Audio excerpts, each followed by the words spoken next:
আন্দোলন আমাদের আন্দোলন, ঈদের পরেই হবে আন্দোলন। লক্ষ লক্ষ বিএনপির নেতা কর্মীরা অপেক্ষা করছেন ঈদের পরে ঝাঁপিয়ে পড়বেন রাজপথে। কেউ বা মেয়র ইশরাকের সেই মেয়রের শপথ পদের জন্য আন্দোলনে নামবেন। আবার বিএনপি বলছে ডিসেম্বরের মধ্যে যদি নির্বাচন না হয় তাহলে বড়সড় আন্দোলন করা হবে ঈদের পরে। তো আগামী নির্বাচনের আগে আর একটা ঈদ আছে, সেটা হচ্ছে 2026-এ রমজানের ঈদ। তো ওই পর্যন্ত তো বিএনপি অপেক্ষা করবে না।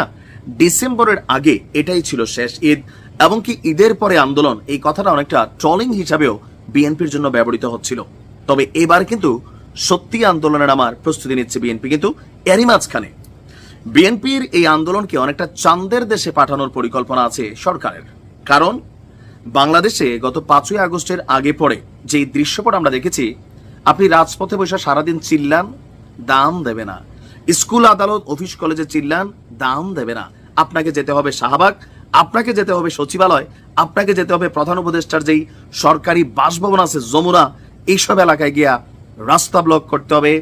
তারপর আপনাকে 2-4-10 দিন জনগণকে কষ্ট দিতে হবে। তারপর সরকারের ইচ্ছা হলে আপনার আন্দোলন মানবে অথবা মানবে না। তো এই যে বিষয়গুলা, সরকারের দুর্বল জায়গাগুলো রাজনৈতিক দলগুলা বুঝা গেছে। এখন এই যে ঈদের পরে যে আন্দোলনের প্রেক্ষাপট বিএনপি তৈরি করছে, সে আন্দোলনের আগেই সরকার এক প্রজ্ঞাপন জারি করেছে আমাদের আইন শৃঙ্খলা বাহিনী পুলিশের মাধ্যমে।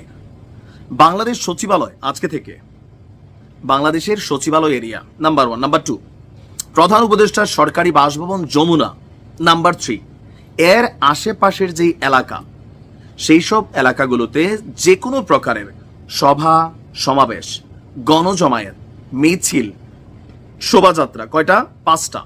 সভা সমাবেশ, গণজামায়াত, মিছিল, শোভাযাত্রা ইত্যাদি আন্দোলন নিষিদ্ধ করে গণবিজ্ঞপ্তি দিয়েছে ঢাকা মেট্রোপলিটন পুলিশ ডিএমপি।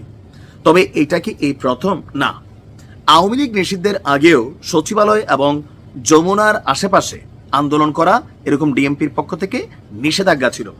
কিন্তু আমরা দেখেছি আন্দোলন হয়েছে, এনসিপি সহ আর অনেক দল আন্দোলন করেছেন, সরকারি বাতাস খেয়েছেন, তারপর হচ্ছে ঠান্ডা পানি পেয়েছেন, এগুলো নিয়ে অনেক কথাও হয়েছে। এরপরে আবার সেখানে ইশরাক সাহেব তার সমর্থকদের নিয়ে এসে এখানে আন্দোলন করছেন। সো সরকারের এই প্রজ্ঞাপন বা বিজ্ঞাপন, এটার খুব যে কার্যত ভ্যালু আছে তা না। তবে রাইট নাও সরকার যদি হার্ড লাইনে যায়, দেন বিষয়টা অন্যদিকে মনে নিতে পারে। ডিপেন্ড করছে বিএনপি কতটা সুগঠিতভাবে এই আন্দোলনকে সামনের দিকে নিতে পারবে। আপনার ডিএমপি কমিশনার শেখ মোহাম্মদ সাজ্জাদ আলী স্বাক্ষরিত এক গণবিজ্ঞপ্তিতে এই নির্দেশনাটা দেওয়া হয়েছিল। 4 জুন প্রকাশিত হয়েছে, গতকালকে 8 জুন।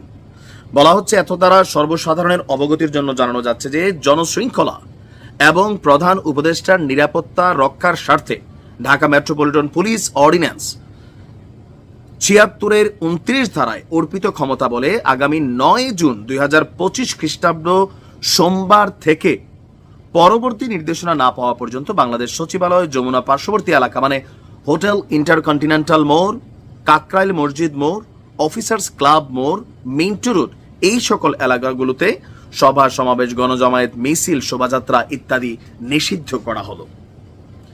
সরকারি প্রজ্ঞাপন সামনে আসার পর মানে ডিএমপির অনেকে বলছেন যে বিষয়টা হচ্ছে বিএনপির যে প্রস্তুতি নির্বাচনমুখী এবং কি নির্বাচন দাবি আদায়ের লক্ষ্যে রাজপথে যে অবস্থান কর্মসূচির বা জনাব মেয়র ইশরাকের যে বিভিন্ন কর্মসূচির ঘোষণা ঈদের দিনও দিচ্ছেন, সেগুলোকে অনেকটা থামাতেই আপনার এই পরিকল্পনা গ্রহণ করা হয়েছে। তবে এই দেশের মানুষ আইন ভাঙে, এটাই স্বাভাবিক। দেখা যাক আইন ভেঙে কে কতটুকু অধিকার আদায় করতে পারে। তবে আমার কাছে মনে হয় যে আন্দোলনগুলোতে জনসাধারণের দুর্ভোগ না হয় এমনভাবে করা উচিত।